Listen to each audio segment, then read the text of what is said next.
Hey, what's up, everybody?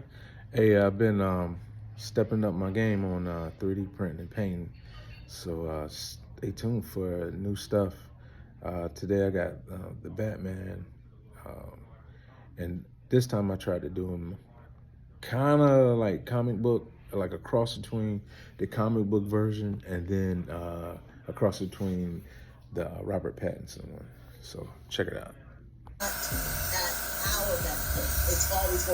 Okay, here I'm going in with my black airbrush paint and spraying them completely on black, and then I'm going to go in and do a Zendon. I always forget how to say it, but I'm going to highlight them in white and gray tones. Until I have everything completed, and then I'll go back and do color. It's gonna make it pop through his actual colors. Now you see I'm going in. It's not a complete white. It has some gray in it, and going over his high areas where his muscle tone shows. And then I'll go with another dark tone and go around that and make that pop too.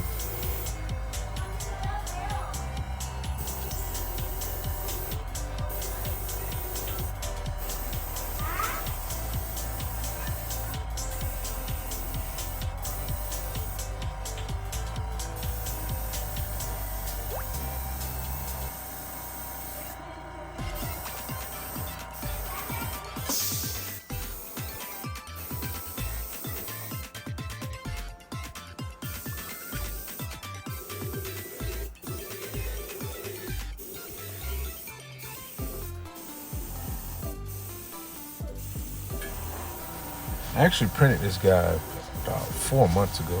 I just had so much stuff to print and work on in between there. So right now I got him stuck together with some like sticky tack. It's not cemented together yet because I just want all the highlights to flow together seamless.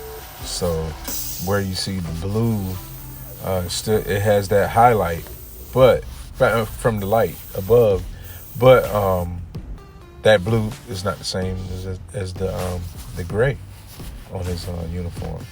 Now you see I got them all punched in there, so that's gonna pop through that blue and that gray when I come back later with my colors.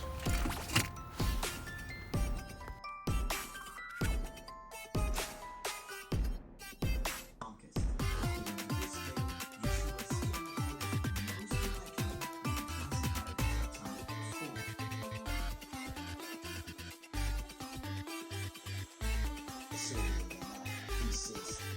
And that's also better for young people. You know, it's almost like you have to not as concerned with your reputation. You know,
Sorry about this shot, but you can still see I'm working here. You can see the colors I'm working with laying on the table. I gotta do better, and I will do better. So stay tuned for that. But, we all learn. It's a learning process. But I'm getting it done. You can see that blue popping. I like the colors.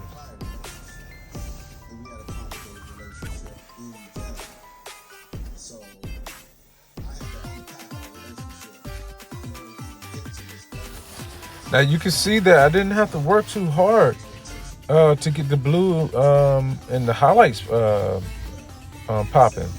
That white and light gray is showing through that blue, and the black is giving the detail. So I like what I'm getting out of that.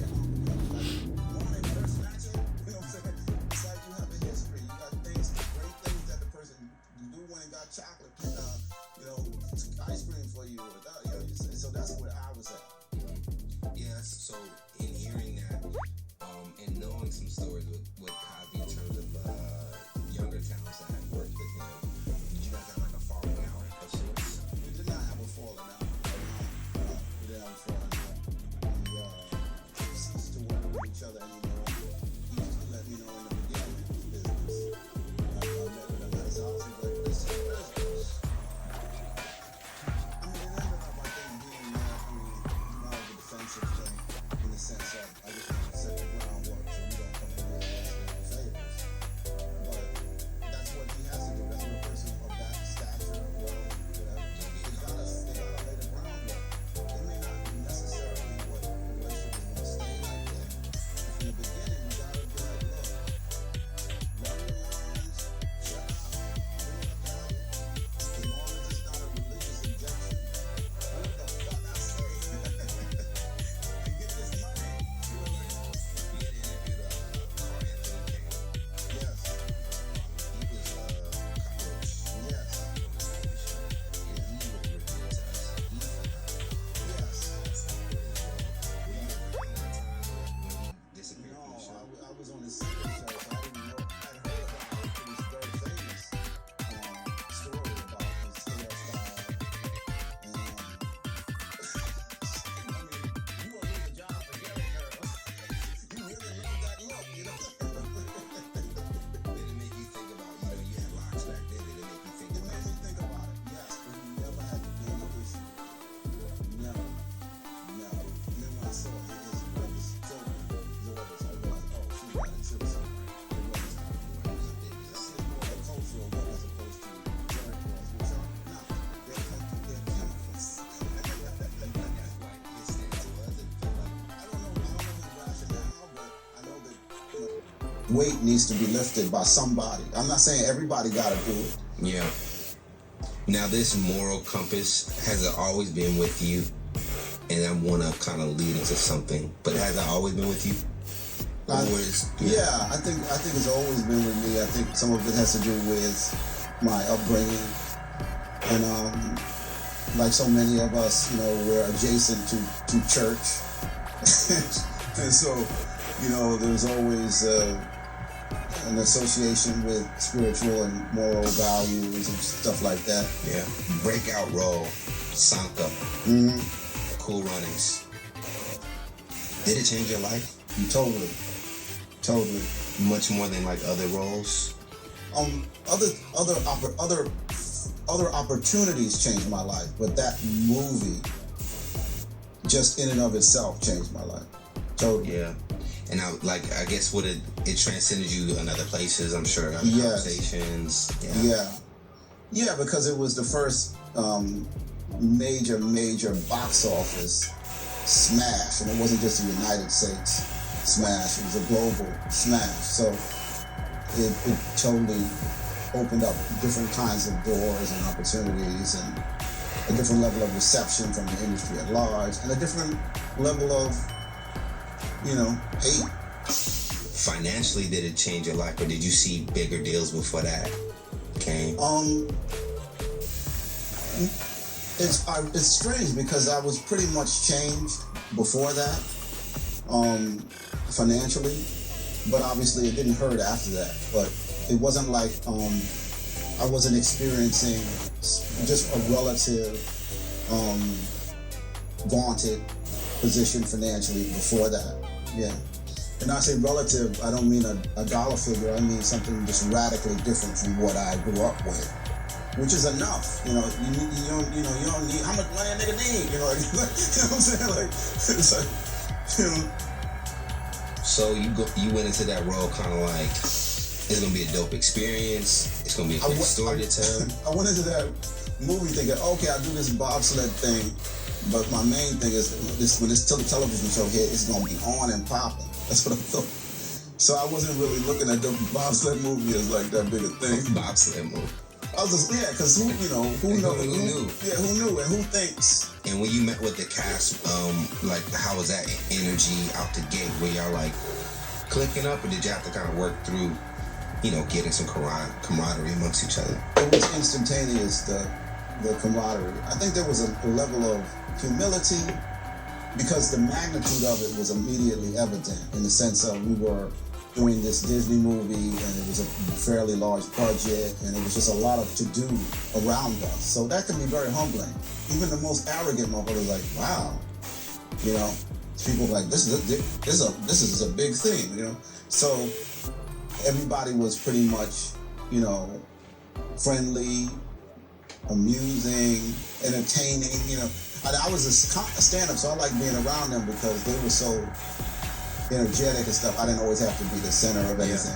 Yeah. Now, you mentioned the hate maybe have increased with this role. Did it tie into the stereotype that the character was portraying? Did you ever feel that? No. What they doing to carry right now? This cape, it was not easy. I printed this in like 4 or 5 pieces and stitched it together with some resin and light. And here you go. It's together.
The base is a little rough, but that's okay because I wanted to have that kind of Bourne look that you would have in Gotham, because everything is cruddy there.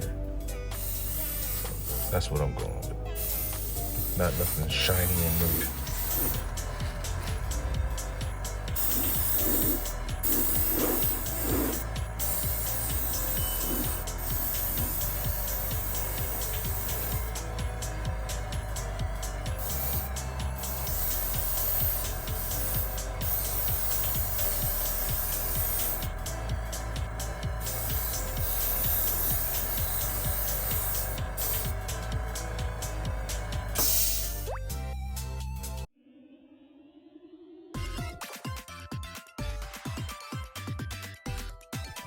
Now I'm gonna go and get my soldering iron and put these lights together, get Batman going. And stay tuned for the reveal.